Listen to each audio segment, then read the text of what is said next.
Min Beneath the Trees, Day 20.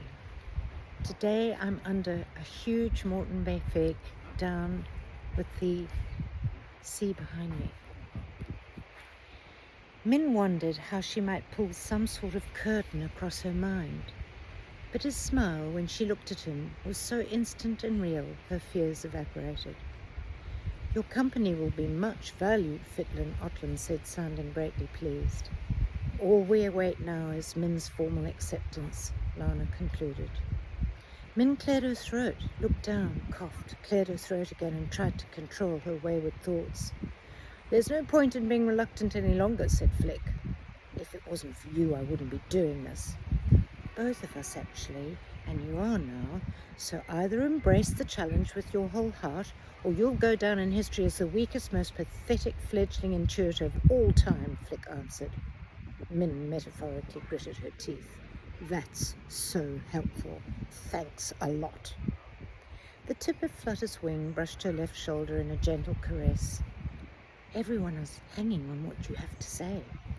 "Doesn't make it any better. I'm not ready. I'll never be ready, but I'll do it, all right." Despite her resolution, when Min finally spoke, it was in a small and hesitant voice. First, can I thank my mothers and the Illumin Council for allowing me to go, and..." She started to speak faster. "Fitlin for putting himself forward as my companion." Min took a deep breath. "I'd be, She gulped and wound up in a rush. "Privileged to come with you on such an important mission." Ottlin clapped his wingtips in delight. "You'd like to leave at sunset, Ottlin?" Lana asked. "That would be ideal." Min gasped. Sunset? She wasn't prepared for a departure so soon. She heard the familiar thud of her heart. No, not now. I cannot panic." Min grabbed Fitlin's hand. He took it in his own with a firm grip. "It'll be all right, Min. Take a deep breath and hold it. We can do this together." Min glanced at him. He does know how I'm feeling. She registered they were still holding hands. This is awkward. How do I let go without hurting his feelings? She was suddenly cross, with herself, with Fitlin, with her wings which had gone quiet as usual just when she needed them. It was all too much. "The clan has been very busy," Lana revealed as Merklin Barklin, herald for the carnival's feast, and legendary cook landed next to them. Blinking back tears, he handed each a bulging woven bag. "You'll need nourishing food," he said. "Trying to hold us together is going to be excruciating," Min thought as she thanked him. Amana pulled a red silk purse from his pocket, making an ostentatious business of handing it to Fitlin, who released Min's hand to accept it.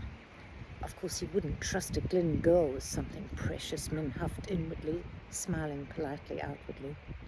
"This will be invaluable should you lose your way," Amana explained. "Lose our way?" That was a possibility Min had not considered. "If dense smoke blots out the sun and you can't find an accurate positioning, all you need to do is check the compass. The needle will always point due north." "Where did you get... What did you call it?" Amana, Min asked. "A compass. My great-grandfather Olet owned it, and it's come to me. I would have been a very expensive toy for Gorby's long...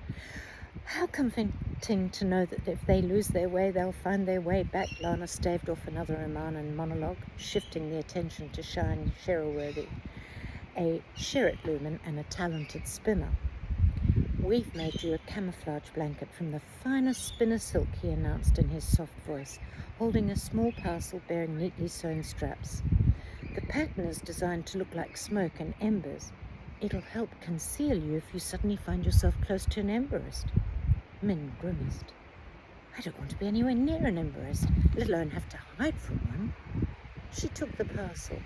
It was as light as a baby calls down. "So thoughtful and creative, Shine. Young Pollitt's idea," he said. "You're blushing, Pollitt," Min grinned. Pollitt scrubbed at his cheeks. "I don't want to hear you had to use it, all right?" Marie stepped forward and placed a small amulet around each of their necks. "These contain macallan. It staunches bleeding and heals burns in an instant. The smallest smear on your fingertip is enough to do its work, she explained. Macalion amulets were precious.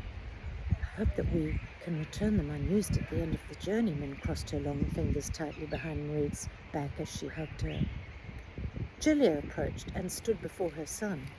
In her hand she held a glinting blade with a jewelled handle and sheath. Min gulped. The ancestral dagger. Fitlin bowed as he took it. Is it true the blade is so sharp it can slice through rock if defending a threatened lumen life? Min whispered. Fitlin nodded, holding the baby blade as if it was a newborn linglet. Zilla knelt down. My cherished Glyn, take this. She drew from her tunic a glass vial and held it up. Inside, a glistening droplet sparkled with the radiance of 100 diamonds, shooting rays of lights to all corners of the gum's canopy. This is the last tear, Zilla said in a low voice. Should anything happen to imperil a life, twist the top right, then left again, and administer the last tear directly onto the tongue. Either it will bring the recipient back to life, or it will speed them painlessly to the bright beyond. Min grasped the vial and held it tightly in her hands. Thank you, she whispered, knowing now without a doubt they were embarked on a journey so dangerous they may not return to their clan, and she to her family, who she loved so deeply. She recognized the weight of this realization on her mother's shoulders. She felt its immensity on its own too. I'll see you tomorrow beneath the trees.